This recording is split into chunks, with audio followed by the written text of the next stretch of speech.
ጤና ይስጥልን ተመልካቾቻችን የአማራ ፋኖ ብሔራዊ ንቅናቄ ምስረታን አስመልክቶ የተሰጠ መግለጫ ከዚህ ቀጥሎ አቀርባለሁ እንድትከታተሉን በአክብሮት እጋብዛለሁ።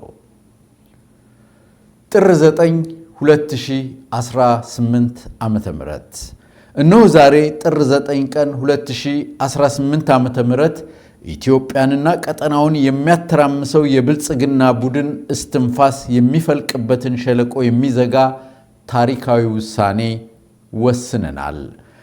ጓዶቻችን ለከፈሉት መስዋዕትነት የሚመጥን ተልእኮን መከወን ግዴታችን የሆነ እኛ የአማራ ፋኖ አደረጃጀቶች አመራሮች የአብይ አህመድ የስልጣን ዕድሜ የሚበቅልበትን ንቃቃት በፍጹም ወንድማማችነትና አንድነት ደፍነነዋል። የአማራ ትግል አንድ ይሆን ዘንድ የአማራ ፋኖ ብሔራዊ ኃይልና የአማራ ፋኖ ህዝባዊ ድርጅት አመራሮች ድፍረትን፣ ሆደ ሰፊነትን፣ ቆራጥነትንና ለህዝብ መታመንን በሚጠይቀው ታሪካዊ ውሳኔያችን የፋኖን አንድነት እውን ማድረግ ችለናል። ለመላው የአማራ ህዝብ እንዲሁም ለመላው ኢትዮጵያውያን እንኳን ደስ ያላችሁ፣ እንኳን ደስ ያለን። አንድ መሪ፣ አንድ ድርጅት ሰይመናል። አሁን ወደ ስትራቴጂካዊ ግባችን የሚወስደን ምዕራፍ ወለል ብሎ ተከፍቷል። ሜዳውም ፈረሱም በእጃችን ሆኗል። እንደ ብዙዎቹ ነባር የዓለም ስልጣኔዎች ሁሉ ለረጅም ዘመናት በታሪካዊ መሰናክሎች ያልተደናቀፈ ቅብብሎሽ ያለው የግርማዊ ትናንት የታሪክ ባለቤት የሆነው የአማራ ህዝብ እንዲሁም ሀገራችን ኢትዮጵያ ከመቶዎች ለሚበልጡ ዓመታት በተለይም ከመካከለኛው ዘመን ጀምሮ የስልጣኔ ግጭት በወለደው የትውልዶች ጦርነት እየተፈተኑ ይገኛሉ። በዘመናዊ ታሪካችን በቀጥታ አማራን ኢላማ ያደረገው ተከታታይ ዘመቻ በውስጣዊ ድክመቶቻችን ታግዞ ሁሉንም ህዝቦች በተገቢው መልኩ አሳታፊ ባልሆኑ የአሸናፊዎች ስርዓት ሀገራችን ያልተረጋጋና የመፍረስ ስጋት ያለባት ሀገረ መንግስት ሲያደርግ ህዝባችንንም ለከፋ የመጥፋት የህልውና አደጋ አጋልጦታል። የአማራ ህዝብ ራሱን በመዘንጋትና ሀገሩን በማስቀደም እየኖረ በራሱም ሆነ በሀገሩ ላይ የተፈጠረውን ታላቅ ተቃርኖ በጊዜው ባለመረዳቱ ራሱን ያገኘው ሀገሩን ተነጥቆ ሀገር አልባ ሆኖ እንዲሁም መንግስት መር በሆነ የዘር ማጥፋት በከፋ የመጥፋት አደጋ ውስጥ ሆኖ ነው። በእርግጥ አማራው በመጥፋት ላይ ያለ ህዝብ ነው።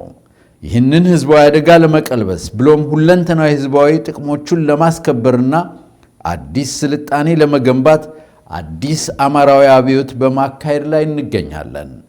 የዚህ ህዝባዊ ቁጣ መነሻ ምክንያት የህልውና አደጋው ቢሆንም አደጋውን ከመቀልበስ ባሻገር ግዙፍ ራዕይ የቀነበበ ህዝባዊና ሀገራዊ እንዲሁም ቀጠናዊና ዓለም አቀፋዊ መሻቶችን ቀርጿል።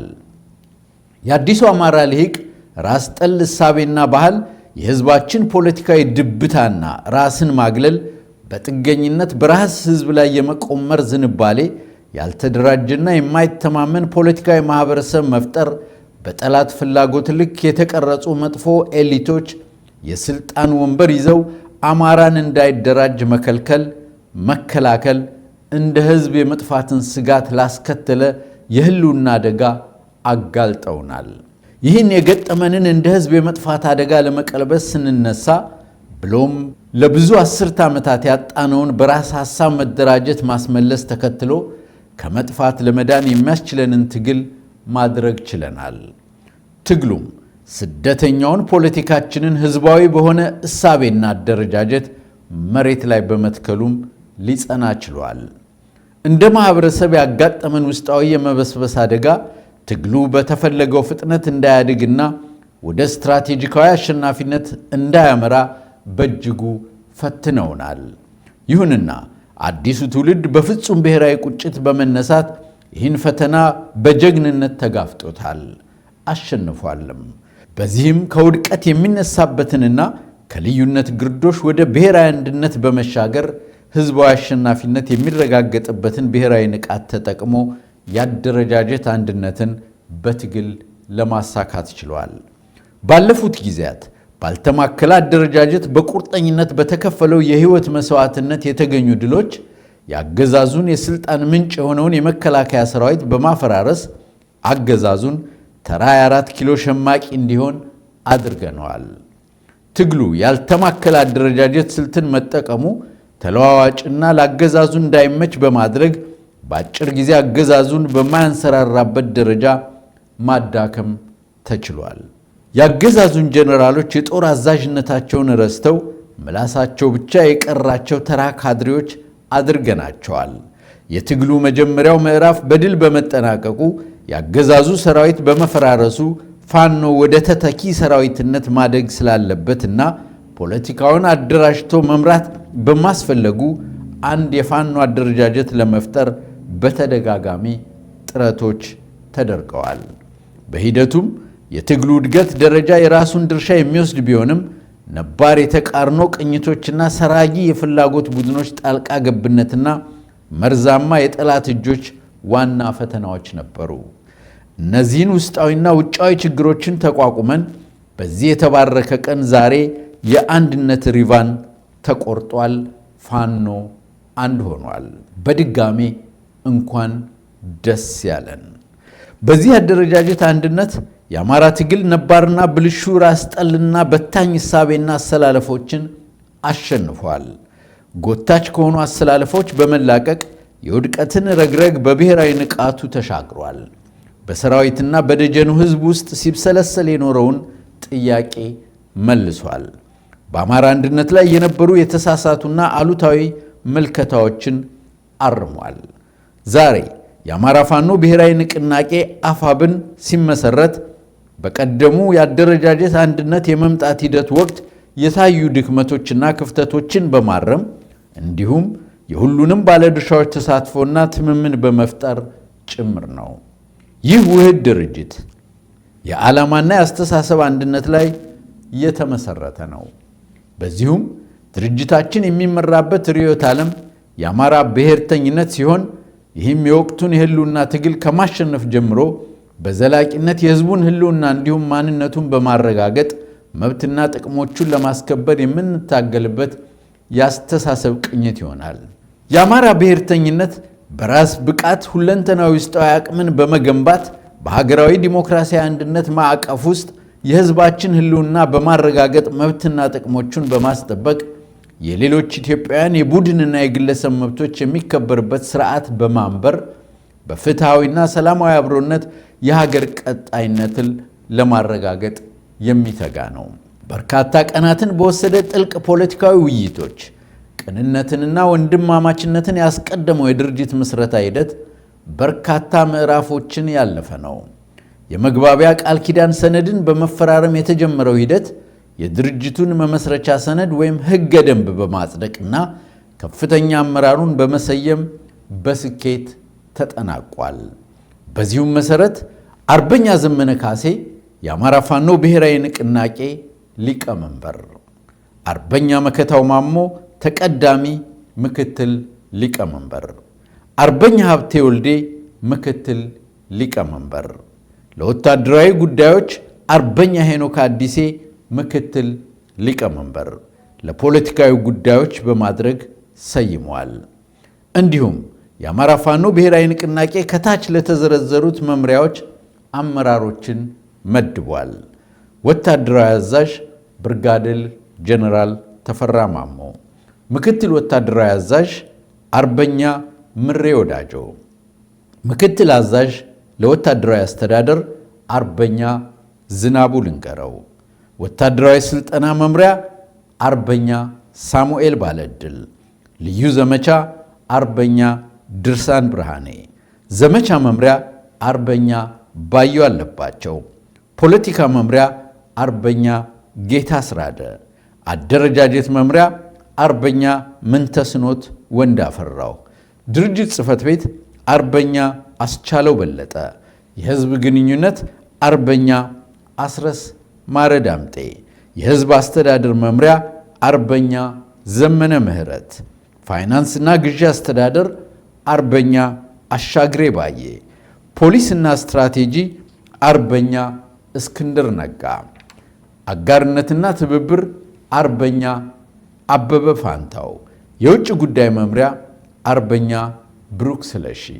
በዚህ ታሪካዊ ዕለት የአማራ ፋኖ ብሔራዊ ንቅናቄ ቀጣዮችን መልእክቶች ያቀርባል።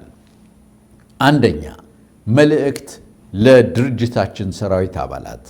ከፍተኛ መስዋዕትነት እየከፈልክበት ያለው የትግል ፍሬ እንዲያፈራና የተሟላ አሸናፊነት እንዲረጋገጥ የአደረጃጀት አንድነት የግድ እንደሆነ በተደጋጋሚ የተነሳው ሐሳብ ተገቢውን መልስ አግኝቶ የፋኖ አንድነት ተበስሯል።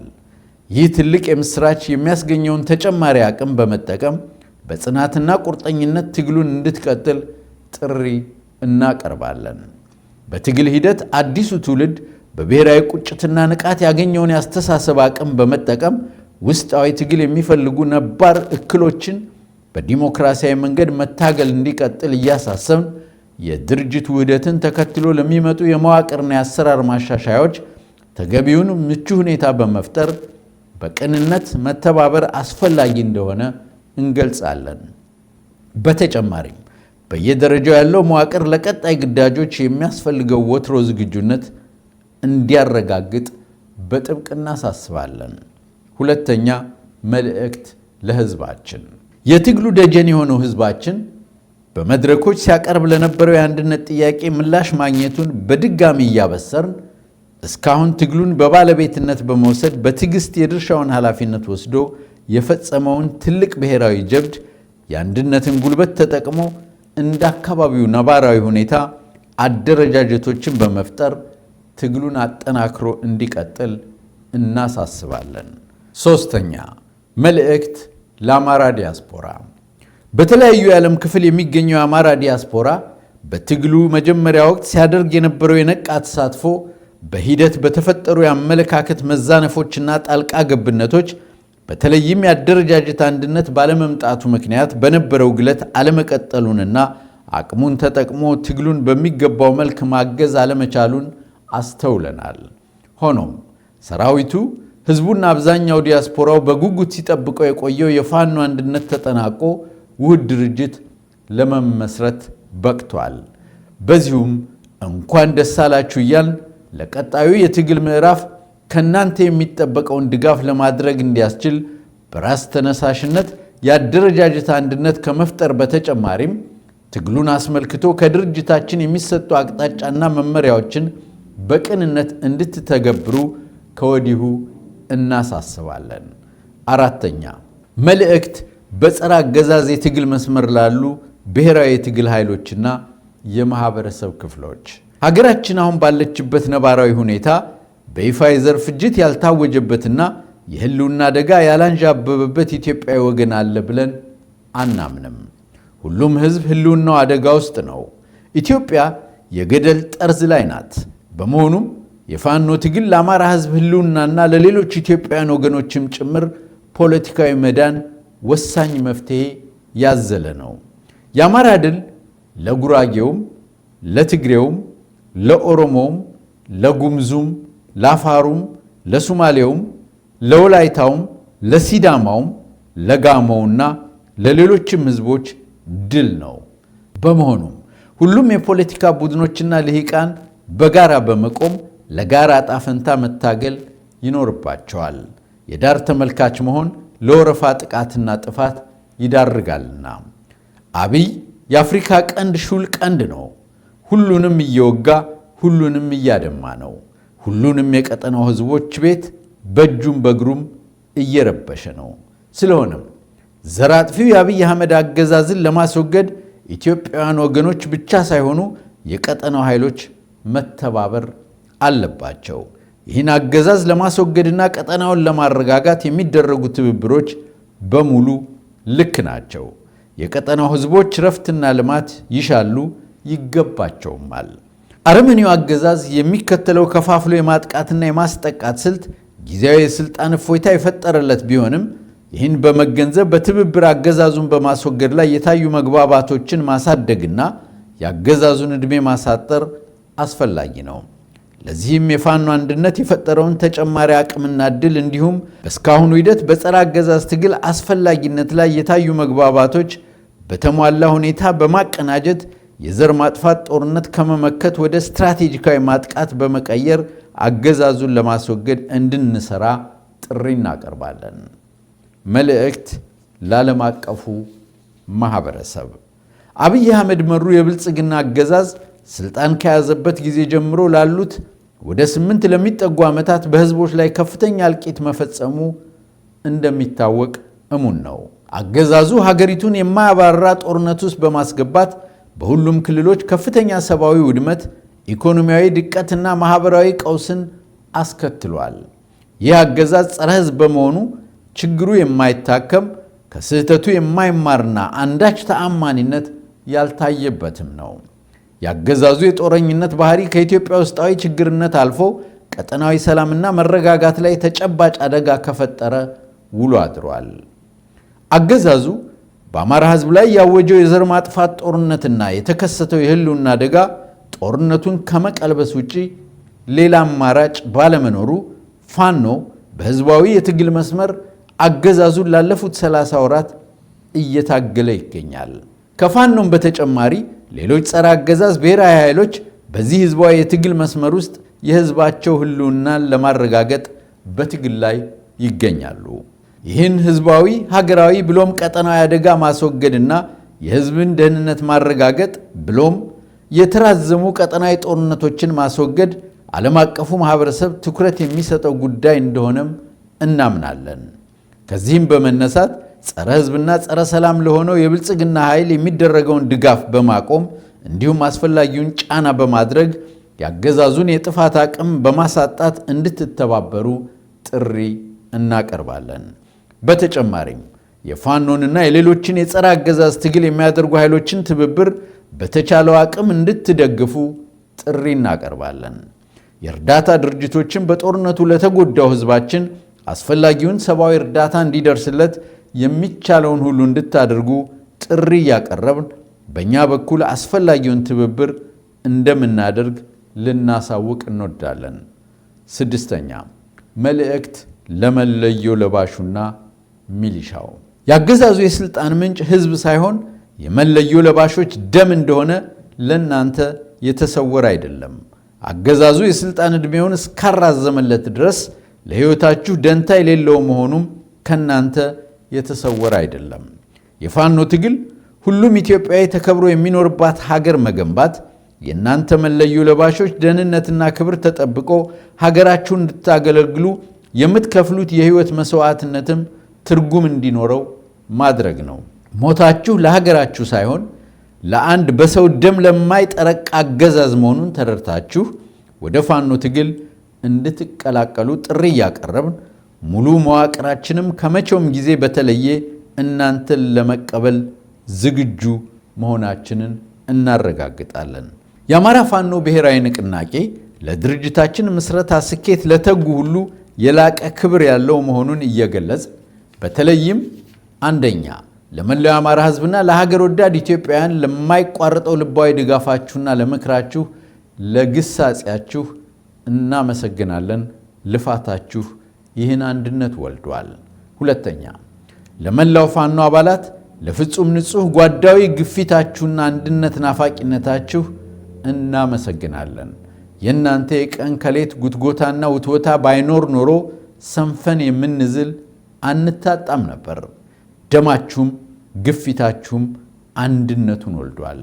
ሶስተኛ ለመላው የሁሉም ድርጅቶች አመራሮች በተለይ በዚህኛው የአንድነት ሂደት ላሳያችሁት አመራርና ቁርጠኝነት ከፍተኛ ምስጋና ይገባችኋል። በተለይ የአንድነት ሂደቱን ያሳለጣችሁ የሁለቱ ድርጅቶች የቴክኒካል ኮሚቴ አባላት እጅግ ታላቅ ክብር ይገባችኋል። ያሳያችሁት የአመራር ብቃት፣ ጥበብና መፍትሄ አፍላቂነት ልዩ ነበር።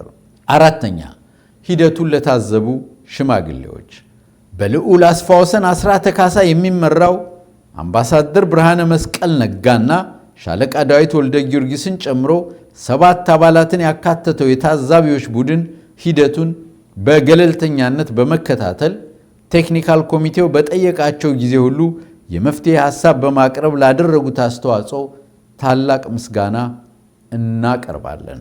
በመጨረሻም ድርጅቱን ለማዋለድ ከተከፈለው መስዋዕትነት ባልተናነሰ ድርጅቱን በዘላቂነት ለማጽናት የሚገጥሙ ፈተናዎችን ለማሸነፍ ከላይ የተጠቀሳችሁና ሌሎች ባለድርሻ አካላት ገንቢ ሚና እንድትጫወቱ ታሪካዊ ጥሪ እናቀርባለን። ጥር 9 2018 የአማራ ፋኖ ብሔራዊ ንቅናቄ